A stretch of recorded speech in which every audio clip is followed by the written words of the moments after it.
Hey guys, welcome to the Centre Bounce. In today's video, we're looking at the last two games of round zero, the players that you should have on your team and the ones you should watch out for.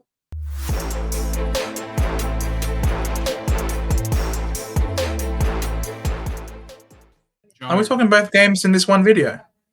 Yeah, two games, one video. We'll come in, we'll smash it, we'll give the fans what they want. We've had a few people on the live stream be like, guys, where's our round zero reviews? We want them in the team. We want to hear your thoughts. And, mate, I'm happy to talk about it. 100% that we are. We are, of course, going to be starting off with the game that took place first, being Gold Coast hosting and smashing Richmond. Don't let the scoreboard fool you. Gold Coast absolutely wasted many opportunities to get the dub more. There was a little fight back by Richmond in the third quarter, but don't you worry. This was all Gold Coast, and you can see it in the Supercoach scoring. How the hell is half this list over 100 points and then another few people in the 90s? Like, this is absurd. I have never seen such one-sided scoring before in any game. Yeah, it was a bit of a tricky one. I think Dimmer Hardwick came out, wanted to prove a point against Richmond. Adam Uze, new coach, new game plan, really just didn't have it. I think Gold Coast were like 40 or 50 points at halftime or quarter time versus Richmond that had scored 2 goals, 1. Yes, Richmond did come back, but Gold Coast were able to hang on and they just went bang towards the end. It would have been a much higher score for them if they could stop kicking behind. Because 14, 15, 99 is not a great kind of score, but versus Richmond, like, mate, we're happy. 100%. And all these behinds, all that meant was more kick-ins for Jaden Short, who had an absolute day out off half-back. That role, that Jaden Short role, was in full flight on the weekend, and you could see it. This guy just refuses to handball. 20 kicks to 3 handballs, 7 marks.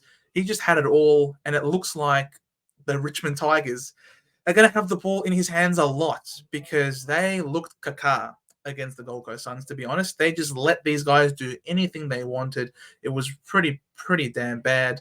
And it's no surprise that both Short and Vlosten, these two defenders, managed to rack up the most number of points. The only 2 players for Richmond to crack the ton. Jaden Short, look, if it wasn't for his injury history as well as the bye, I'd be a lot more bullish on selecting him as an option. But for me, I just don't want to go there. I'm looking to be as conservative as possible this year when it comes to starting some of these injury-prone players. But to me, if you're looking to start him, he's a bit of a pod. He's going to have a lot of the ball in that back line. A lot of kick-ins. It was interesting to see that he had 8 kick-ins of the 15 on the weekend. So he was sharing with Vlosten, but still had it plenty of times. If you want to start him, I'm not against it. Yeah, me too as well. I think Richmond, if they're going to end up being bottom of the ladder, some people have them winning the wooden spoon. Some people have them bottom 5 or 6. If that happens, Jaden Short could be onto the winner. We said on the live stream today, I've only got 2 problems. It's the fact that the guy's never averaged more than a 96. So he could have games like this, but even when Richmond were getting beaten in previous years, he's not popping out monster numbers. So, yeah, something to really be careful from. Another one to be careful of is Sam Naismith there. Did score a 93, which is bloody fantastic. The guy's a, 123K rookie, but we just have no timeline on what happens with Nankervis. And if Nank comes back, hopefully Naismith plays, but he is a fair shout to leave. Similar to a Samson Ryan there. Him and Samson Ryan are probably fighting for a spot. No one else really rucks, but Richmond have a few players coming back. So Nankervis, I think Tom Lynch potentially as well. So this is not their final team, which makes it really hard to pick these players. Yeah, 100%. Look, I mean, Naismith, he's a serviceable ruckman, had the 25 hitouts. Actually got more hitouts than Jared Witts, which is a really impressive outing. That 93 is going to be in his scoring cycle. If he's named round 1, I think you just have to select him. And I think that's what we're going to do. Obviously, it's going to be reliant on Nankervis. Then it's either Naismith or Samson Ryan that's going to get dropped. And if you told me at the start of the season that Samson Ryan was going to be replaced by Naismith, I would have said, you're joking, you're kidding, get off the grass. But Samson Ryan was subbed out in the third quarter. He was not happy. He was not happy at all. he only had the 2 disposals in the third quarter. He had a really shocking game, and it was very unlike him. I thought he was a lot more serviceable last year. So, keep an eye on how Richmond play and look at how this ruck stock sort of eventuates. But yeah, Naismith, really, really impressive, as was this kid, Seth Campbell. He's a 123K rookie for us on our forward lines. Had only the one, he had 2 goals to go with a free kick, scored 70 points off 80% time on ground. 80% time on ground for a 123K rookie is really impressive, and I think that could mean that he's ready to play. He even had more time on ground than Hopper. You know what I mean? So looks like he's ready to go. Could he have that solid job security? I think he does. I'm not sure how he loses his spot in this team. And plus, he plays for Richmond. So he plays 6 games in 5 weeks, which is a really appealing thing. I wouldn't mind having a Seth Campbell on my bench. To be honest, I had never even heard of him, Joe, until he actually played this game. Like, I don't know where they picked him up. I'm sure we did a video with Swizz that said, oh, yeah, Seth Campbell, great pickup for this year. But the kid kind of came out of nowhere, and it was all Steely Green talk the week before. And then round 1, Seth Campbell comes out and goes bang. So, yeah, great pickup, great player. Locked in a 70 in his 3-round average already. So there is some appeal. There's some people will jump on him. And we've seen some teams today in the in our live stream where we rate our team sheets. Like, we've seen some teams with him already. So people are jumping on. And I was really glad that as people were jumping onto this guy, they were jumping off of this man who we've been saying all preseason, don't go with this guy, not worth it as a selection, very risky. And as you saw, 23 Supercoach, only had the 6 disposals, 5 of which were handballs, of 72% time on ground. Yeah, nah. We've said it, don't go with him. He showed us why. Don't go with Thompson Dale. Yeah, it's a bit of a tricky one there. Just there's a few people complained in the chat today saying, hey, look, these guys got saved. You were saved by people, and definitely saved by not picking Thompson Dale this year. Absolutely, I'm sure there's a few people out there very happy that round 0 existed because they were bailed out of some really bad choices.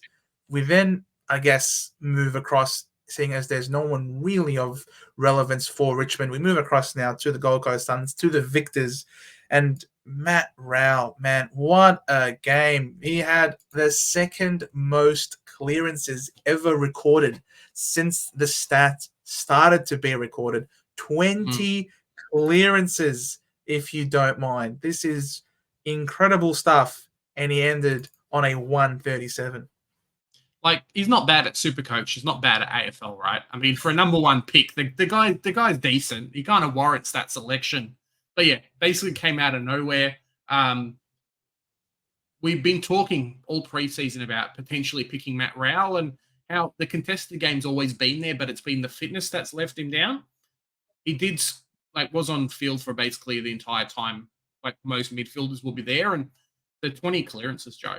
Shame he didn't get like 22 because then he would have been the highest. But yeah, Gold Coast are onto a winner here. They look very, very good. They won't beat up on a mediocre midfield every week, which is probably where a lot of these guys get their points from. But until that happens, he's not in my team. Is he in your team? He's not in my team.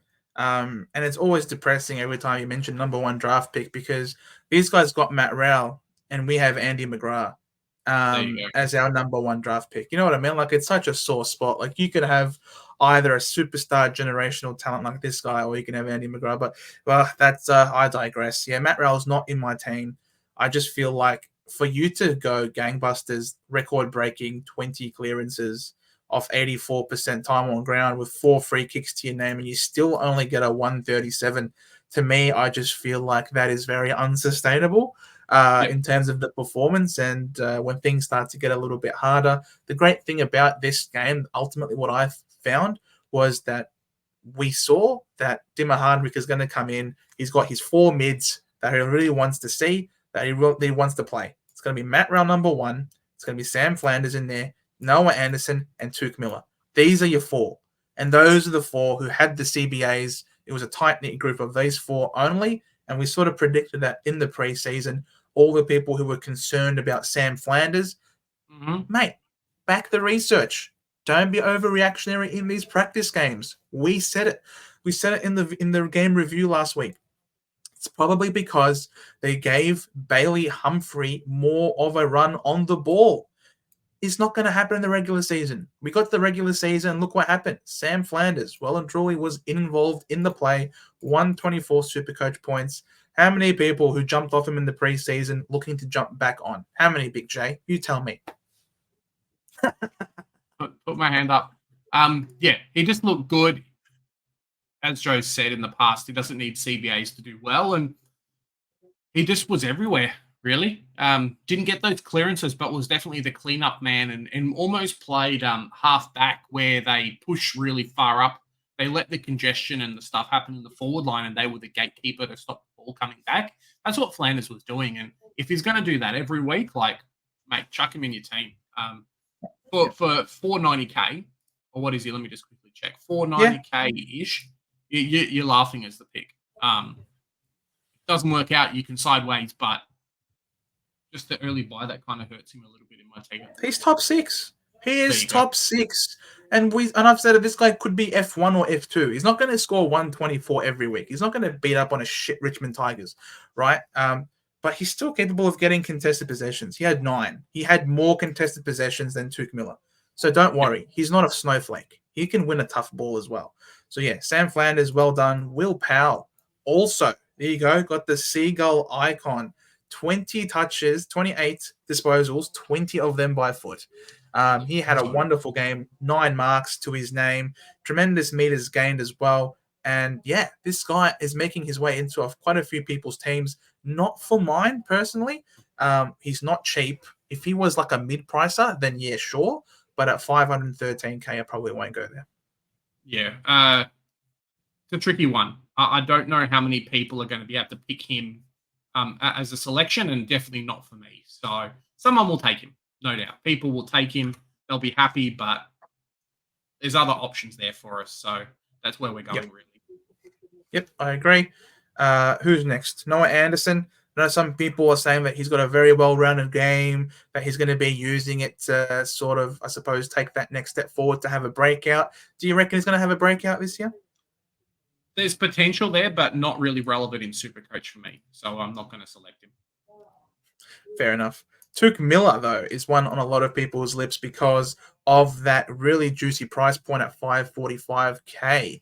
That is definitely basement price. Very basement. We've seen him in the past 2 years before last year, obviously, which was injury affected. He went 120 plus.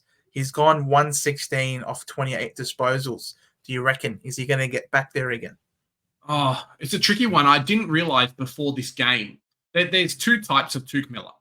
There's Tuke Miller with no facial hair, and then there's Tuke Miller with the facial hair. And the last 2 years when Tuke Miller hasn't been good, he's been Tuke Miller with the old man beard, like he's from the 80s with the goatee and everything. Tuke Miller came today. That was prime 2019, 2020 Tuke Miller with shaved head, shaved face, shaved body. Like, this guy was aerodynamic. He's not in my team. But if there wasn't an early buy, which I think is the case for a lot of these players, right? If he didn't have the early buy, he'd be in very deep selection for my side. Yeah, I agree. Look, I don't think he's going to crack the top 8 mids. I think he'll be close. He'll have the occasional spike game, but if in this game where they smashed the Richmond Tigers and he 28 disposals for 1 set, look, it's great. It's very good. Don't get me wrong. But I don't know. I was hoping a little bit more out of him in terms of a score if he's going to really capture. But I still definitely think that for his price is well and truly undervalued. Could be someone that you look to get in after his buy. And he will be really good for you. Someone who I know will be also really good for you is, of course, Alex Sexton, 133k rookie. Obviously not the high highs that we saw from him last week where he went absolutely bananas, like a 130 odd. Only the 73 this week, but don't worry about it. I wouldn't be concerned. He got 73, but he had the 5 clangers to his name. This really could have been closer to 100 if he cleaned up those clangers. This could have really and truly been 100 type score. So not concerned about Sexton whatsoever. Definitely a fieldable option, and he will make you a lot of money. Right. And he's a rookie price player, right? So Yeah. you're not expecting hundreds every week. He's not a premium or anything like that. It's hard when Buterick goes massive and then Powell goes massive on top of Sexton. So maybe there might be games where he has a lower score and things like that. So 73, you're happy with that. 100%. He looked really good as It's well. So more of a gettable score for him as well, which I think is the big thing. Like if we'd come out and then he'd scored like 100 in round 0, everyone would be like, you must have him, he's a premium. And then starts to go 73, you get a bit deflated, right? Versus, hey, look, realistic expectations from the pick at this point. Yep, exactly. So that is that game. Don't think anyone else is really Supercoach relevant on this front. So yeah, well done to those guys. We'll then make our way and talk about the next game, which is, of course, the Pies and the Giants. Yeah, we get to this game now between the Pies and the Giants. I know we didn't talk about Gibkiss, but I mean, like, what do you guys want to know? The guys are locked. Get them on your field. Great dream team. The Supercoach ratio. Rock solid job security. You already know all this about Gibkiss. Just get him in your team. And he was taking kickouts, I'm pretty sure, too. So yeah, so that's a great thing. What else do you want from the kid? Seriously. Mm-hmm. All right. This game now. All right. Giants and Pies. Who do you want to start with, Big J? I'm happy to start the Pies because they did not look good. The Giants came out and skipped them a new one.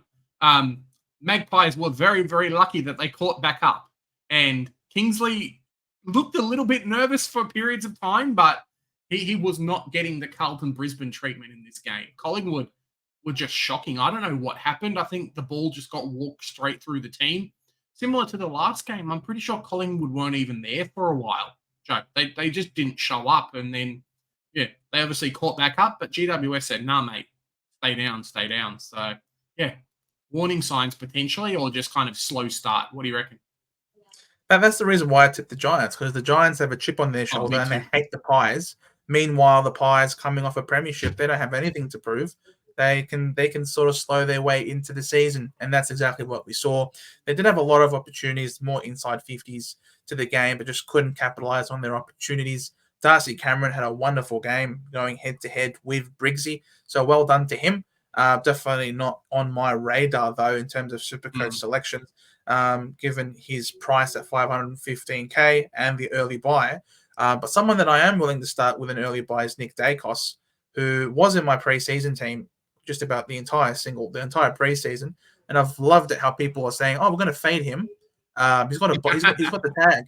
He's got a tag. He's got a Finn McGuinness tag coming," and then they all had to see him play in the preseason game and realize, "Holy shit! Actually, this kid's very good." Well, no, duh. Like it's very it's when you're talking abstract and you're talking numbers and buys and break evens and tags, you can sort of forget that the kid's a superstar footballer. And he did wonderful things. He had 5 clangers to his name and still went a 131. So yeah, Nick Dacos, I think, is firming as one of the most popular selections in the backline, and for good reason now. Yeah, it's pretty crazy, right? Like round 0, so preseason game against North Melbourne didn't really look that good. The one before that didn't look great either, and then now it's like, cool. Oh, I actually have to play. Well, he's a 131. Like you have to chuck me in your teams now. So yeah, did very well there.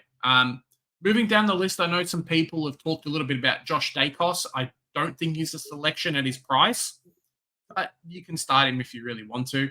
Probably not. Joe's saying Lipinski's one who went really big against North Melbourne, and then against, who did they play after this, Joe? Do you remember? Preseason game 2?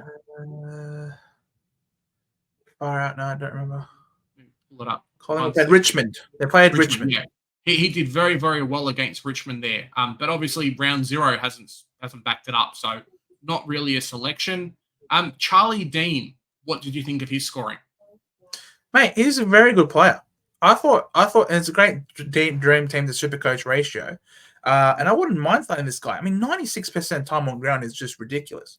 Finally managed to get a hit out in this game. I did like what I saw from him. Wouldn't mind having him on my bench. But for me, I'm just concerned about the job security. Obviously came in because Howe was taken out late in the piece. So Charlie Dean managed to come in as a replacement. It's really hard to select these rookie-type players when they're playing for not even a premiership contending team. It literally is a premiership winning team. And they're looking to go back to back. It's really hard for these rookies to maintain their spot in such a highly competitive team, especially when we know that there are people to come back.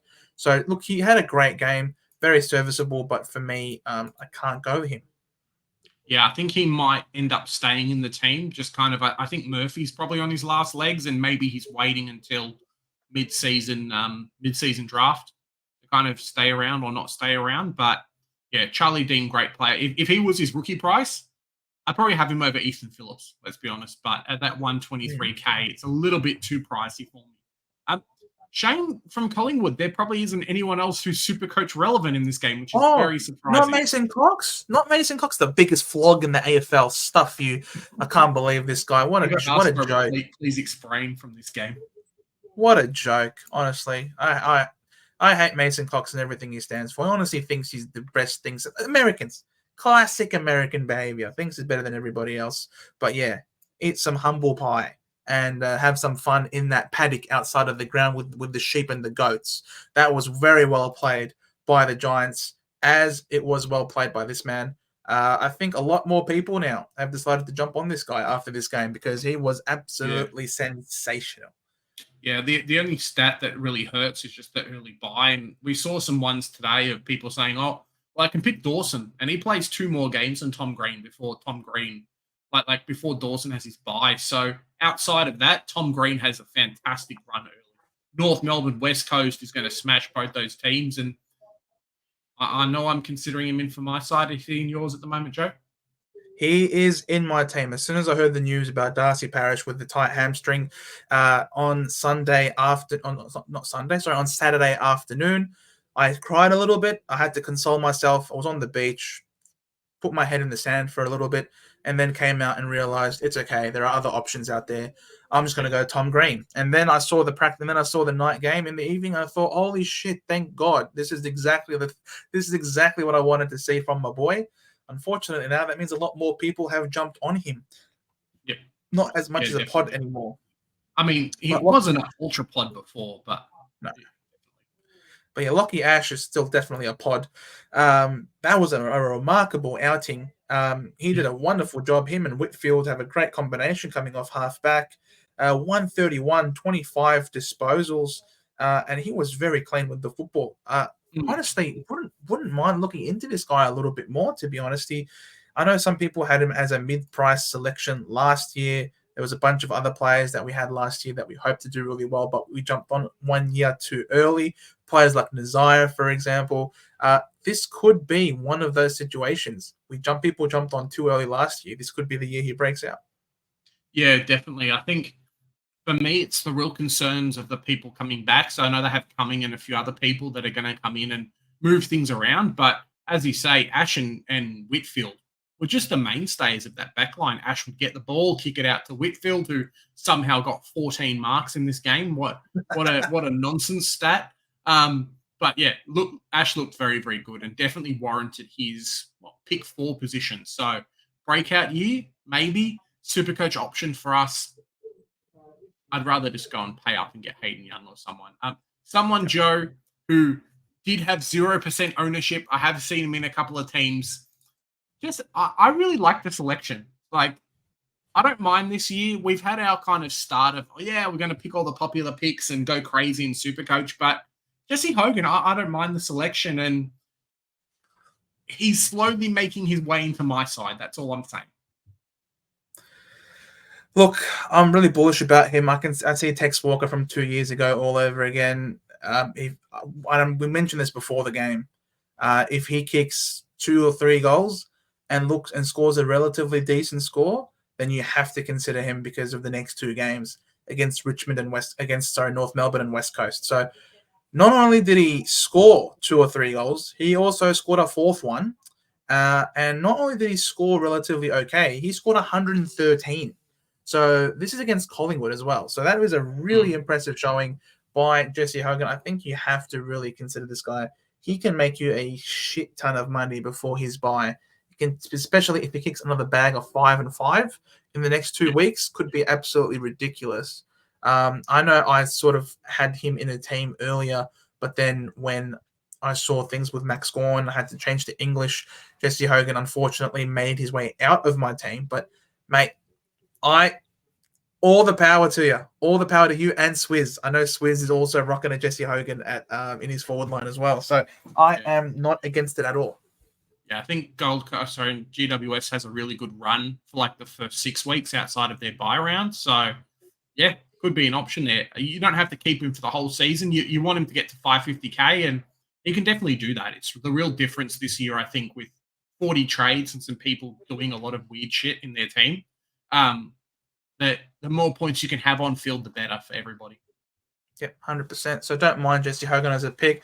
Obviously, Cogs did really well, but no one's really talking about Cogs. I don't think there's much upside at his price. I know Harry Himmelberg, 101, which is not too bad for someone who's priced in the 400 mark, but he's not going to be challenging the top 6 at all. And given that early buy, not really looking to have him be my cash maker, because one of the weeks is going to have a cash stall, and I don't really want that to happen. Not too many people have him anyway. I know a lot of people have Aaron Cadman at F7 or an F8, depending on how deep they're going. And what I saw from this game, not against it whatsoever. Very happy with it. 2 goals won against this Collingwood team is obviously really impressive for 55 points, whilst also pinch hitting in the ruck, which is really cool. I'm keen to see how he deals with the North Melbourne and West Coast game, because, I mean, Cherry is all right, but he's not necessarily a dominant ruckman, so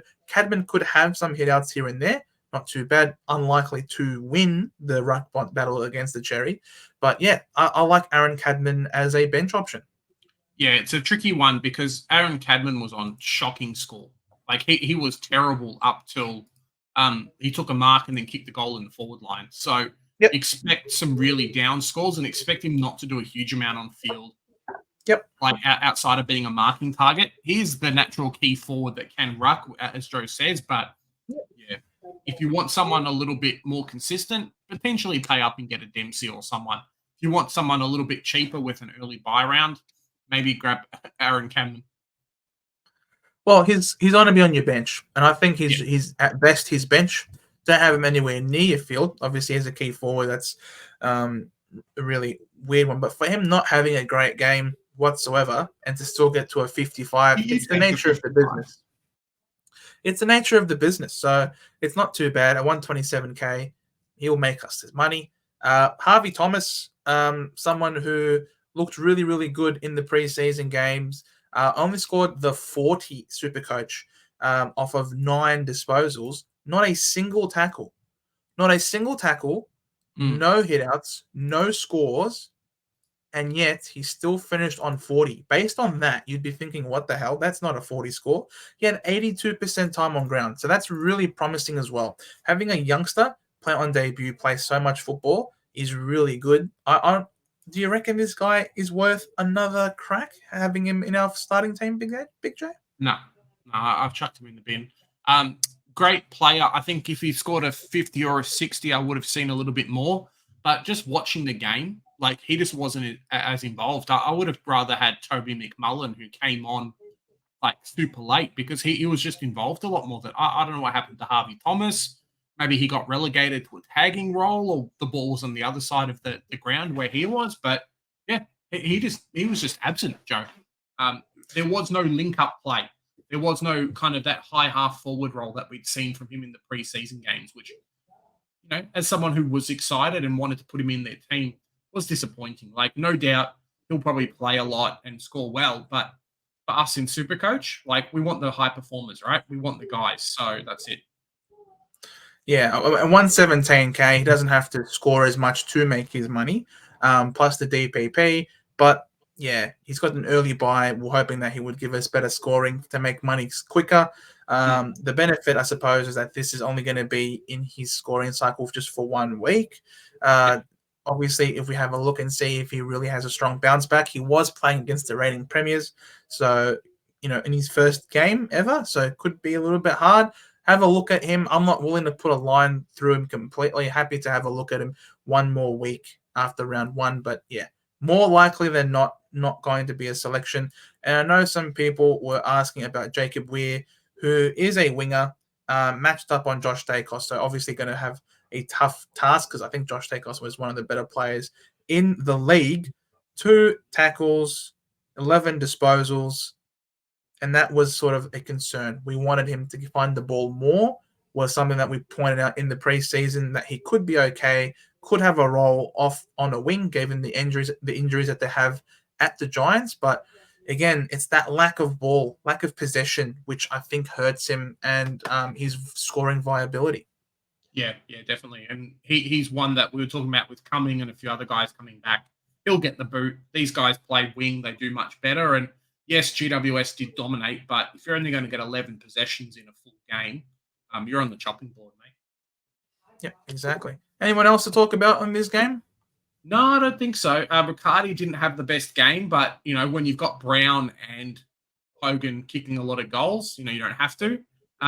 It's going to turn out a little bit. I think GWS are going to be a little bit potentially like a better Carlton, how they set up with Hogan, Brown, potentially Riccardi kicking goals, and then someone like a Brett Daniels who was just on fire. I'm pretty sure they said like it was his 25th birthday or something on the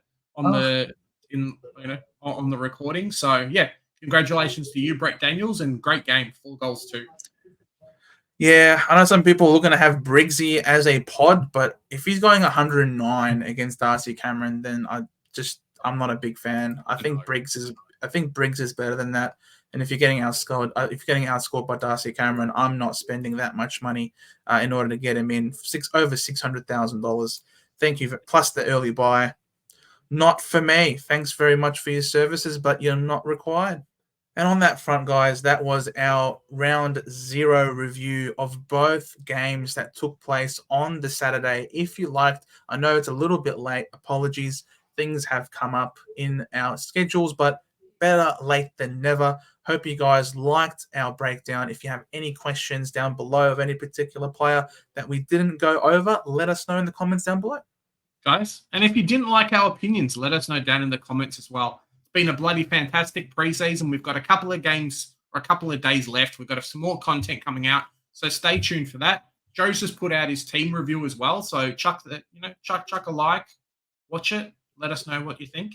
And if you haven't already, we've got our 2 Supercoach, well, really 1 Supercoach competition now that the tipping's already opened. You can still join the tipping, I'm pretty sure, but it's going to be a bit hard to come back. You can win 3 amazing prizes. It's going to be fantastic.